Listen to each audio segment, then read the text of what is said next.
serving the community kind of behind the scenes has always kind of been something I've enjoyed. It's kind of been the juice behind my heart radiating is doing things that people don't realize you're doing it, and then you want to make an impact and you're trying to help them, and it's for the greater good without the obvious attraction, the obvious appeal. Lions really are involved in a lot of different activities that also service our local communities but internationally as well.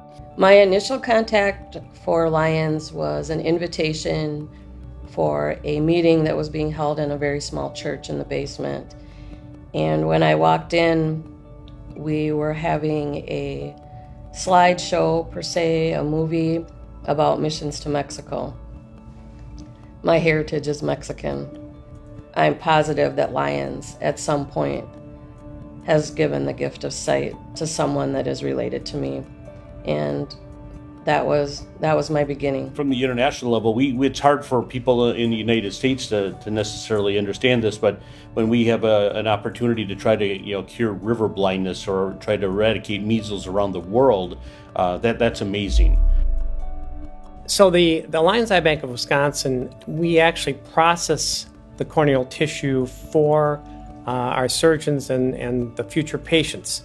So once the tissue is recovered from a deceased individual, a donor family member, that tissue comes to Madison, where the Lions Club members transport the eye tissue to the eye bank in Madison from wherever it's recovered at, and also taking the eye tissue to the surgeon's offices around the state.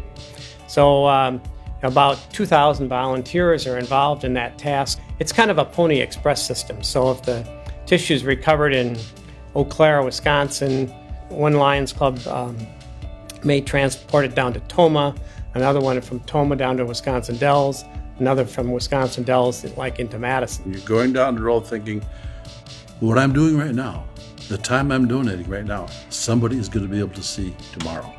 That impacts you right here. That's what the spirit of Lions is all about. The Restoring Hope Transplant House is a house that has got 6 beds, has been full basically since they opened, and they are expanding to 16 beds. So that is a house that basically the caregivers of the transplant patients go to after that person has had a transplant. You frequently leave the house with nothing. You get that call, you get up there, you are there for the entire surgery, which could last hours and hours, and they're exhausted. And this is a house that caregiver gets to go to. They're welcomed with open arms, and they have just met their new family, the transplant family. Since we opened the door, we've welcomed families from 44 different states, from even 8 other countries. We've had families come all the way because of the quality of the care they provide at UW Hospital and the Veterans Hospital. I could write a book on the stories I've seen. Just the daily miracles we see every day make this place special. And I can promise you through the past 2 years in the pandemic that there's no way our doors would be open if it were not for the Lions Club. The Lions that we are associated with come here and get their hands dirty with us. They cry with us. They do jobs no one else wants to touch. But they also don't come here with a shaming attitude of you know better than us. They come in and say, Cindy, what do you need? And let's just get it done. Of all the service opportunities that Lions offers me, Restoring Hope Transplant House brings me back time and time again, because what they do here is so impactful in the lives of the people that need this house, and I want to give everything I can. Together with Lions, we serve over 1.3 million people, blind, visually impaired, and deafblind across the United States and Canada. We offer a guide dog program, white cane training, also known as orientation and mobility, and a summer experience for teens. All of our training is tailored for our clients' needs. Whether training is on campus here in Rochester, Michigan, a home delivery, or a combination of the two, it is free of charge. Leader Dogs is 100% philanthropically funded, which means no government funding, insurance doesn't cover our services, and we do not charge a fee for our clients. We partner with Lions in so many ways. Lions are our ambassadors. They're volunteer puppy raisers. They host breeding stock. They connect us with people in their community who are blind and visually impaired, and they fundraise in so many creative ways. Lions are the local conduits to our services. Together we serve. When I found out how involved the Lions were with the leader dogs. Well, that just piqued my interest in the trip over to the leader dogs for the blind over there in Michigan. Wow, what a facility.